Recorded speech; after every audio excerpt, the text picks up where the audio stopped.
मतों के 31 और 26% मतों के बीच अंतर इतना है, तो इन मतों का 7% क्या होगा? देखो हमने टोटल 100 मान लिया, यहाँ पर 31% हो गया, ये 26 हो गया, अंतर कितना है? 5 5 बराबर में दिया था 2350। हमसे पूछा गया इसका था टोटल का 7% यानी कि 7 हो जाएगा, तो 5 को 20 हो गया और 5 7 35, 7 का गुणा करेंगे तो 0 49 7 28 4 32 आंसर। अगला सवाल, 18000 की धनराशि पर 2 वर्ष और 3 माह में इतने का साधारण ब्याज प्राप्त होता है, वार्षिक ब्याज की दर बतानी। देखो कैलकुलेशन कितनी कम करनी है, 18 से डायरेक्ट फार्मूला दिमाग में है, 18 का 18 14 बचा 18 144, इसको करेंगे 3 बटे में 4, ईयर में चेंज कर रहे हैं तो 3 बटे में 12, तो 1 बटे में कितना हो गया 4, 4 दूनी 8 यानी कि 9 बटे में 4 हो गया और इधर 18 हो गया, 9 दूनी 18 4 दूनी 8 आंसर आ गया। नहीं समझे? देखो भाई 18000 हम लिखते इनटू में 2 वर्ष 3 माह, 2 वर्ष और 3 माह को हमने इस तरीके से लिखा, तो 3 चौको 12 हो गया, 4 दूनी 8 हो गया, 8 और 1 9 बटे में 4 हो गया, गुणे में रेट होगी बटे में 100 हो गया, बराबर में 32 4 0 हो गया। हमने 0 से कोई मतलब नहीं रखा, ये हमने 18 बार किया, ये 9 दूनी 18 किया, ये 4 का ऊपर गुणा हो गया, आंसर आ गया 8%। कह रहा था 4 से चल रही है एक लड़की का एक पुल को 45 x लिखेंगे, संपूर्ण पृष्ठीय क्षेत्रफल का फार्मूला होता है LV प्लस का BH प्लस का HL। तो यहाँ से हम भैया x स्क्वायर ले लेते हैं कॉमन, ठीक है। अब गुणा करो, 4 3 12, 5 को 20, 5 3 15, 15 और 12 27 और 20 47, 47 गुणे में 2 गुणे में x स्क्वायर। भाई देखो 2 आ गया, हमें इवन नंबर तो मिलना ही मिलना है, क्योंकि 2 का अगर किसी और के साथ भी गुणा करते हैं तब भी इवन ही मिलता है, तो ये चला गया 47 का मल्टीपल और चेक कर सकते थे। इसके अलावा 4 3 12 5 60 यानी कि 60 x³ बराबर में दिया था, ये कैंसिल आउट हो गया, x³ बराबर में 6 दूनी 12 6 7 42 x बराबर 3, 3 का मल्टीपल देख लो फटाफट, 6 6 12 4 16 हटा दो, 7 2 9 10 हटा दो, 8 4 12 6 18, कुछ भी आगे गुणा करने की जरूरत नहीं है, अगर करना भी है आसानी है भाई, 2 हो गया, 3 का 9 9 दूनी 18 18 7 126 हो गया,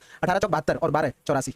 अगला सवाल कि दो पहिया वाहनों की संख्या में जितने परसेंट की वृद्धि हुई है उतने ही 2015 में उम्मीद है 2015 में लगभग कितने दो पहिया वाहन बेचे जाएंगे। देखो परसेंटेज का तो यहाँ से हटा दो, कोई मतलब ही नहीं, ये यहाँ पर 11 12 13 ऐसे लिखा हुआ है, 11 12 13 14, ठीक है। यहाँ पर देखो 13.8 से बढ़कर कितना पहुंच गया, 14.8 पहुंच गया, यानी कि अब जो बन गया ना ये रेशियो 2013 से 14 में वृद्धि हुई, अब यही 14 से 15 में हो जाएगा, यानी कि ये हो जाएगा 2014 में, ये हो जाएगा 2015 में, यानी कि 2014 में हमारे साथ 13.8 क्वेश्चन में 14.8 हो गया, हमें निकालना था इसका मान, यानी कि 14.8 गुणे में 14.8 बटे में 13.8 हो गया। समझ में आ गई? अब यहाँ पर थोड़ी सी कैलकुलेशन आपको करनी पड़ेगी। देखो 148 का स्क्वायर निकालना आसान है, ऐसे लिख लो, ठीक है। 8 का 8 में गुणा किया 64 कहां से लगा 6, 14 8 112 14 8 112 दोनों को जोड़ देंगे तो 2 4 2 1 2 2 1 2 6 जोड़ा तो 230 हो गया, यानी कि यहाँ पर 230 का 0 कहां से लगा 23, 14 14 में 196 जोड़ दो 23 में 6 3 9 9 2 11 कहां से लगा 219 आ गया, ये स्क्वायर निकल आया। अब देखो यहाँ पर भाई हमें देखो सिंपल सा भाग करना है, ऑप्शन का सारा लेते जाना है बस, इसके अलावा हमें कुछ भी एक्स्ट्रा दिमाग नहीं लगाना, नहीं तो फंस के रह जाओगे। फिर यहाँ पर करते हैं कि कहां चला गया, कर्सर नहीं दिख रहा है, तो 21904 और डिवाइड करना है 138, पॉइंट को भूल जाओ भी कोई मतलब नहीं। ऑप्शन में देखो एक बार तो भाग जाना ही जाना, 9 से 8 गया 1 हो गया, 11 से 3 गया तो 8 हो गया, उतारा लिया 0 का हो गया। फिर देखेंगे दूसरे नंबर पे सबसे बड़ा 7 लिखा, 13 7 91 81 से बड़ा, 6 से करेंगे 13 78 लेकिन पीछे 8 भी था, 6 48 हासिल 4 जाएगा तो 82 बना देगा, ये भी हटा दो, 5 बार फिर जाएगा क्योंकि पास में ही पहुंच गए थे, तो 5 लिख लो। ये कौन से हैं, ये वाले हैं। सबसे पहले देखो एवरेज से हमें कोई मतलब नहीं, जिसका भाई सबसे ज्यादा सम होगा उसी का तो सबसे ज्यादा एवरेज होगा, बात खत्म हो गई, क्योंकि डिवाइड हमें सेम नंबर से करना है। तो ये चीजें जो हम हाईलाइट कर रहे हैं ना, थोड़ा ऑब्जर्वेशन करके देखो कि किसमें थोड़े नंबर बड़े बड़े लिखे हुए हैं,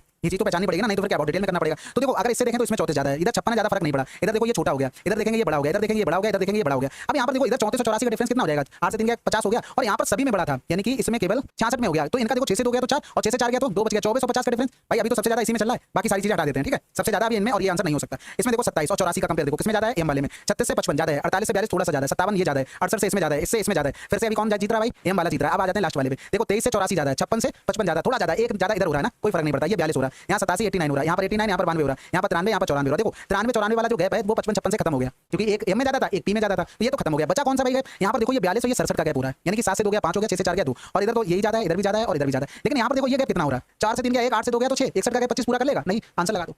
इतना आपको समझाने में टाइम लगा, करने में आपको नहीं लगेगा, करके देखना, नहीं तो एक तरीका ही हम लोगों के पास जोड़ने वाला। त्रिज्या वाले दो वृत्तों के केंद्र बंदी है, इसलिए वैल्यू पुटिंग ज्यादा अच्छा रहेगा। अब यहाँ पर देखो ऑप्शन देखते चलना है, ऐसा नहीं आप कुछ भी रख दो, जैसे a बराबर b बराबर 45 रखा तो a बराबर तो बना जाएगा, और फिर इधर b बराबर b बना जाएगा, क्योंकि दोनों जगह a b समान रख लिए, तो देखो ये ऑप्शन मैच नहीं कर जाएंगे, और भी ऑप्शन मैच कर सकते हैं, तो अलग अलग मानना पड़ेगा। तो हम यहाँ पर करते हैं a बराबर में 45 और b,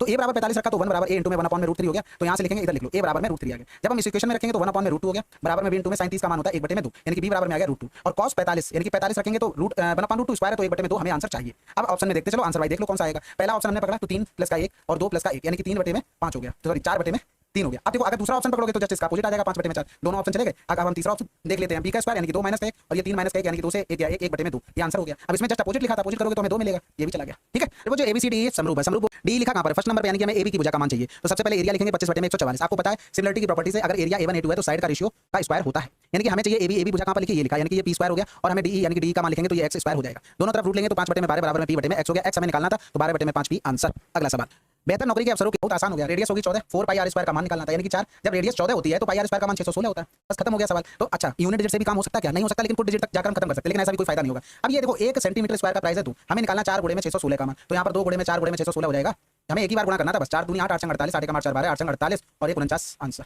ठीक है। ये तो समझ गए ना, surface area CD AB DC के समानांतर है। अब इसमें देख लो बड़ा कौन सा है, देखो इसमें ज्यादा कोई प्रॉपर्टी बनती नहीं, इसलिए कुछ ऐसे होते सवाल जिनमें डायरेक्ट काम करते चला करो।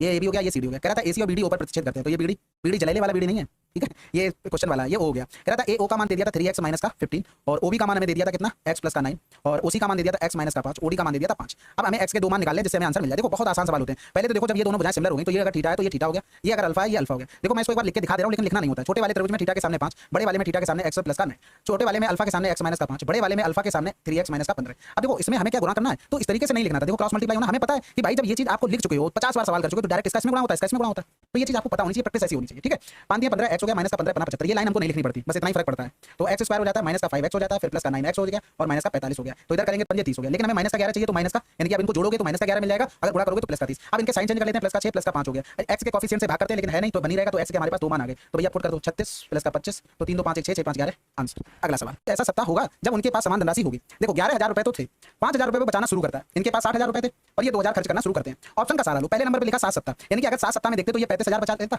और 11,000 इधर हो गया, यानी कि कितना हो गया यहाँ पर 0 0 0 5 1 6 3 1 4 हो गया। अगर हम इसका देखते दूसरी कंडीशन में तो ये 14,000 रुपए खर्च कर देता, तो 60,000 से 14,000 उसने खर्च कर दिया, तो 0 0 0 10 से 4 गया 6 5 से 4। देखो इसके भी 40,000 होगा, इसके भी हो गए, तो आंसर क्या होगा हमारा 7 सप्ताह होगा, यानी कि ये 6 सप्ताह रॉन्ग दिया हुआ था। अगला सवाल कह रहा था एक बेलनाकार तेल की टंकी की त्रिज्या कह रहा था इसका वक्र पृष्ठीय क्षेत्रफल क्या होगा। अब यहाँ पर देखो सिंपल सी बात, टोटल सरफेस एरिया होता है 2 पाई r h प्लस का हो गया 2 पाई r स्क्वायर, इसका मान दिया गया था 6 to 8 बनाते हैं तो इस टाइप से।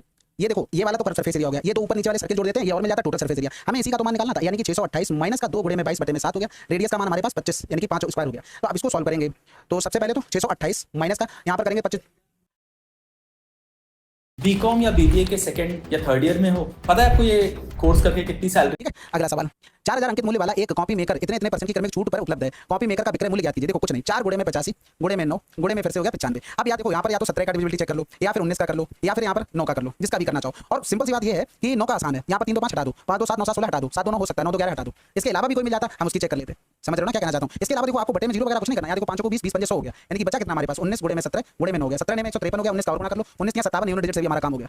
ठीक है, आप जैसे भी करना चाहो, कितना आसान था। हमने क्या किया, हमने इतना लिखा 4,000 पर 15% की छूट दी तो 85% हो गया, और 10% की छूट देंगे फिर 90% बचा, 5 की और दे दी तो 95 बचा। तो भैया हमें इतनी मेहनत क्यों करनी है? 0 की वो चाहता ही नहीं ऑप्शन में, देखो कि हमें मेहनत करनी है 0 पर, करना ही नहीं भाई। अगला सवाल, अब इसमें देखो भाई ये बराबर दे दिया था, x इतना है, पाई का मान बताना। तो सबसे पहले देखो कॉमन कौन सा है भाई, है तो x y ये z हो गया। यहाँ पर बोला x y बराबर में y z हो गया, तो x का मान ये 78 हो गया, तो भैया ये भी 78 हो गया। इसका मतलब ये वाला एंगल कितना होगा 180 माइनस का 2 में 78 हो जाएगा। 2 8 16 हो गया, 10 से 8 गया 4 बचा। देखो ऑप्शन में 2 जगह मिल गया, थोड़ी मेहनत और करनी पड़ेगी। 2 8 16 2 7 14 15 हो गया, 80 से 50 गया तो कितना बचेगा 30, 30 से 6 और कम कर दो 24 आंसर। अगला सवाल कह रहा था 2008 में कंपनी एम का निधन हो गया, 69 में 3 जोड़ा तो 72 हो गया, 72 और 10 82 हो गया, बचा कितना 18 बचा। यानी कि अगर हम देखें तो ऐसे लिख लो, यहाँ पर 270 मान दिया गया था, 270 मान किसका था 18 का था, हम 45 बराबर निकाल लेते। 9 पन्ना 45 हो गया, 9 3 27 हो गया, 5 30 6 3 18, यानी कि ये 3 आया, ये एंगल का डिफरेंस आया, सॉरी परसेंटेज का। अब ये देख लो 3 का डिफरेंस किसमें चल रहा है, किसमें भाई? ऑप्शन चाहे ले लो, डी क्यू देखो यहाँ पर, ये देखो दोनों में डिफरेंस कितने का 3 का है, यही आंसर हो गया। ठीक है, अगला सवाल, मौसम की स्थिति के कारण रावत को इतने की सब्जी इतने में बेचनी पड़ी, उसे हानि कितने की? देखो या तो काट लो, हानि कितने की? देखो या तो काट लो आप इसको रेशियो बनाकर, या तो डायरेक्ट डिफरेंस करो। यहाँ से करेंगे 10 से 2 गया 8 हो गया, 5 से गया 4 हो गया, 9 से 7 गया 2 बटे में 496 हो गया, और इनटू में 100, ये 0 से 0 चला गया। देखो ऑप्शन का भी सारा ले लिया करो, 20 आ रहा है, 10 आ रहा है, 15 आ रहा है, 5 सबसे आसान लग रहा है, और दिख भी गया ये 2 गुना हो रहा है, आंसर लगा दो। ठीक है, अगला सवाल कह रहा था गणित में आपसे कि अंक गलती से 63 के बजाय कक्षा के औसत अंक में 5 की वृद्धि हुई, कक्षा में कितने छात्र थे? देखो 5.5 की वृद्धि हुई ना, 0.5 की वृद्धि हुई एक लोगों में, एवरेज का मतलब क्या होता है प्रत्येक में। लेकिन यहाँ पर देखो भाई 0 9 से 6 गया 3, यानी कि 30 की वृद्धि कितने लोगों में हुई होगी? तो यहाँ पर कर देंगे 30 बटे में 0.5 पॉइंट हटाया 0, यानी कि 60 लोगों में हुई होगी, आंसर लगा दो। ठीक है,